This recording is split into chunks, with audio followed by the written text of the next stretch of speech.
नमस्कार विद्यार्थी मित्रांनो, आपल्या कपिल के ऑफिशियल या यूट्यूब चॅनलमध्ये तुमचं सगळ्यांचं स्वागत आहे. विद्यार्थी मित्रांनो, टीईटी ची तयारी करणाऱ्या विद्यार्थ्यांसाठी आपण बालमानसशास्त्र आणि अध्यापनशास्त्र या विषयाच्या मागील वर्षीच्या प्रश्नपत्रिका विश्लेषणची सिरीज या ठिकाणी आपण सुरू केलेली आहे. तुम्ही जर आमच्या चॅनलवर जर नवीन असाल तर चॅनलला तुम्ही अगोदर सबस्क्राईब करा, जेणेकरून सिरीजचे येणारे भाग तुम्हाला वेळोवेळी मिळत राहतील. या ठिकाणी आपला 9वा भाग सुरू होत आहे, ज्याच्यामध्ये 2020 मध्ये जे पेपर झाला होता टीईटी पेपर 1 चा, त्याचे जे उर्वरित प्रश्न होते 15 ते या ठिकाणी आपण घेत आहोत.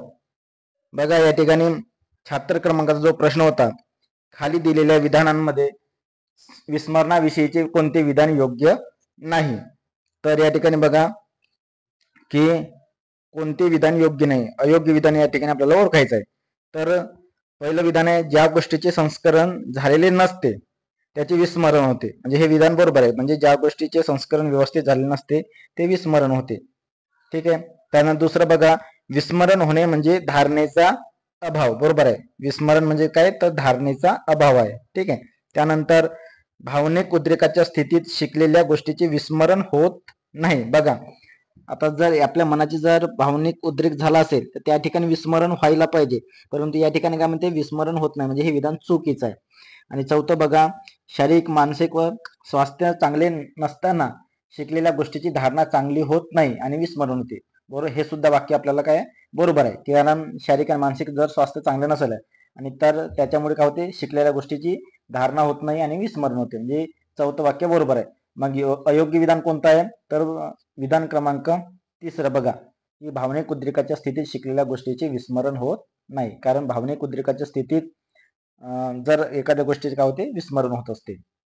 त्यानंतर 77 क्रमांकाचा प्रश्न आहे, खालीलपैकी कोणती प्रेरणा ही मनोसामाजिक प्रेरणा नाही.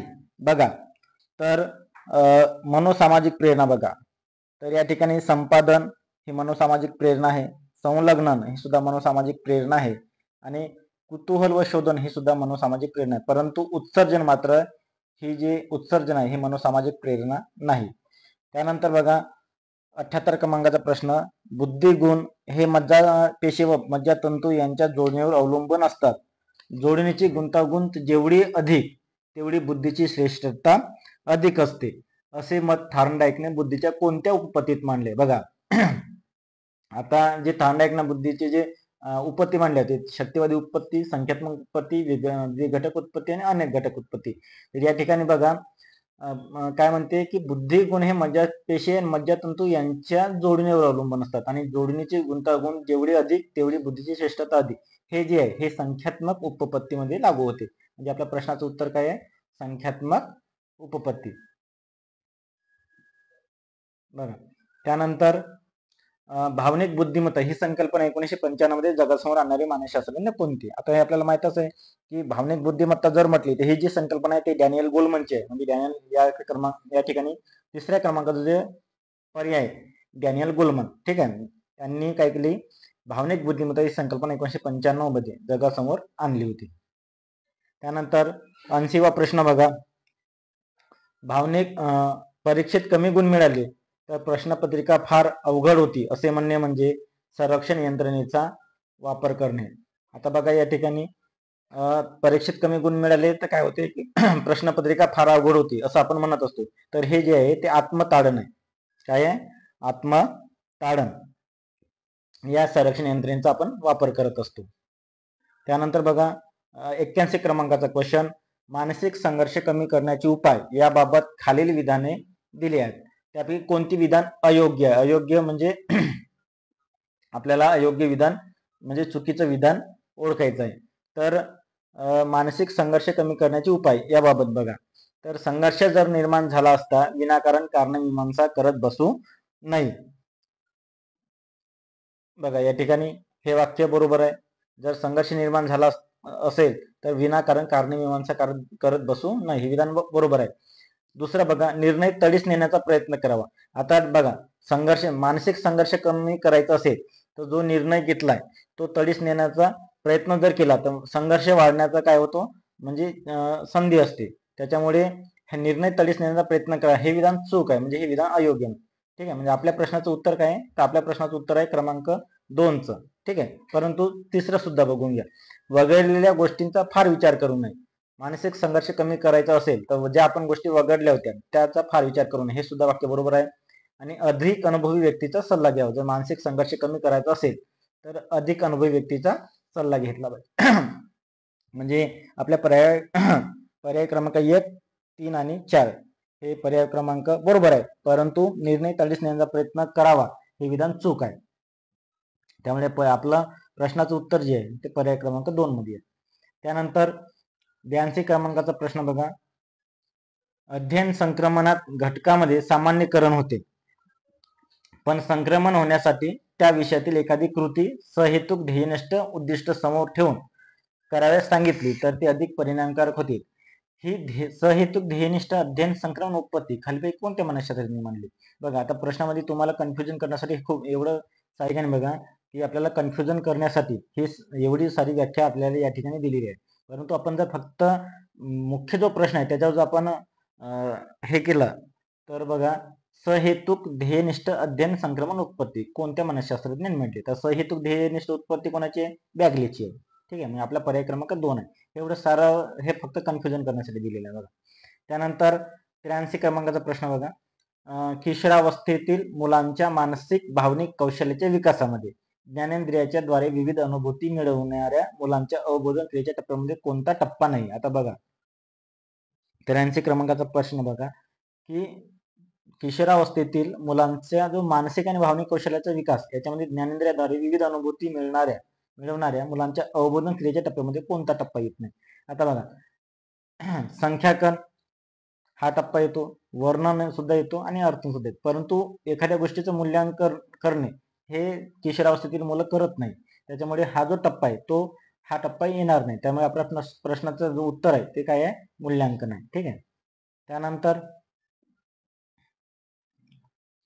84 क्रमांकाचा प्रश्न बघा की बालकाला लाभणारा अनुवंश हा रंगसूत्रे व रंगमानांच्या साहाय्याने गर्भधारणाच्या वेळी निश्चित होतो.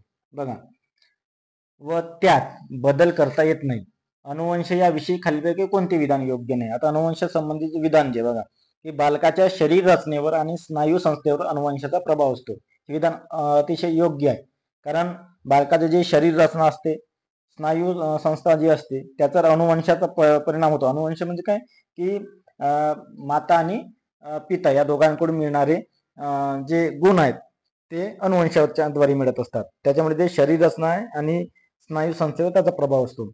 मात्र कातडीचा रंग, केसाचा रंग इत्यादी अनुवंशाचा प्रभाव असतो. आता हे बघा, कातडीचा रंग म्हणजे त्वचेचा रंग आणि केसाचा रंग याच्यावर सुद्धा अनुवंशाचा प्रभाव असतो. म्हणजे आई वडिलासारखे मुलांचे म्हणजे त्वचेचा रंग आणि केसाचा रंग ठरत असतो.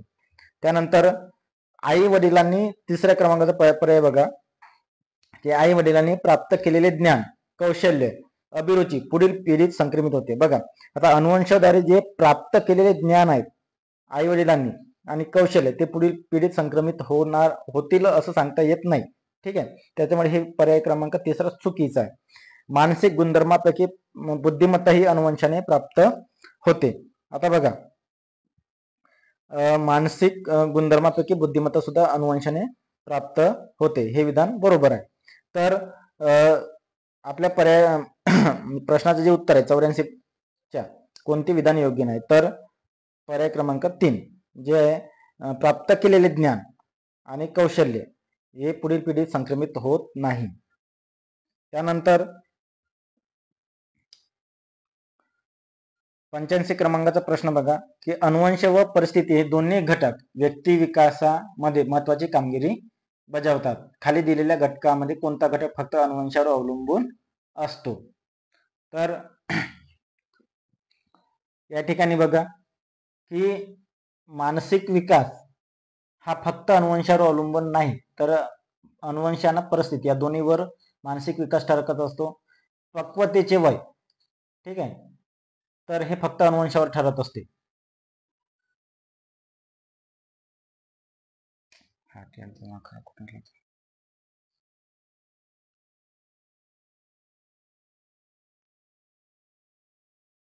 बघा, या ठिकाणी अनुवंश परिस्थिती हे दोन्ही घटक व्यक्ती विकासामध्ये महत्वाची कामगिरी बजावतात. तर खाली दिलेल्या घटकामध्ये कोणता घटक फक्त अनुवंशावर अवलंबून असतो? फक्त अनुवंशावर अवलंबून असणारा घटक आपल्याला या ठिकाणी शोधायचा आहे. तर या ठिकाणी बघा, मानसिक वय हे अनुवंश आणि परिस्थिती या दोन्ही घटकाचा परिणाम आहे. ठीक आहे. तर पक्वतेचे वय हे फक्त अनुवंशावर अवलंबून असते. ठीक आहे. त्याच्यामुळे आपल्या प्रश्नाचं उत्तर पर्याय क्रमांक 2 आहे. व्यक्तिमत्व हे सुद्धा अनुवंश आणि परिस्थिती ह्या दोघांचाही परिणाम असतो आणि भावनिक जीवन हे सुद्धा अनुवंश आणि परिस्थितीवरून ठरत असते. त्यामुळे आपल्या प्रश्नाचं उत्तर फक्त काय आहे? तर पक्वतेचे वय हे जे फक्त अनुवंशावर अवलंबून असते. त्यानंतर बघा, संवेदना निर्माण होण्यासाठी खालीपैकी कोणत्या बाबीची गरज असते? आता संवेदना निर्माण होण्यासाठी कोणत्या बाबीची गरज असते? तर पर्याय क्रमांक अ बघा, बाह्य उद्दीपकाची गरज असते. आता संवेदना निर्माण होण्यासाठी बाह्य उद्दीपक अतिशय आवश्यक आहे, त्याच्यामुळे पर्याय क्रमांक 1 बरोबर आहे. त्याच्यानंतर सक्षम ज्ञानेंद्रियांची गरज असते. आपले ज्ञानेंद्रिय जर सक्षम असतील तर संवेदना लगेच निर्माण होते. त्यानंतर हे पर्याय क्रमांक ब सुद्धा बरोबर आहे. आपली इच्छा असणे गरजेचे आहे. आता हे विधान बघा, संवेदना निर्माण होण्यासाठी इच्छा असो किंवा नसो संवेदना निर्माण होत असते, त्यामुळे इच्छा असणे गरजेचे आहे हे विधान चूक आहे, लक्षात ठेवा.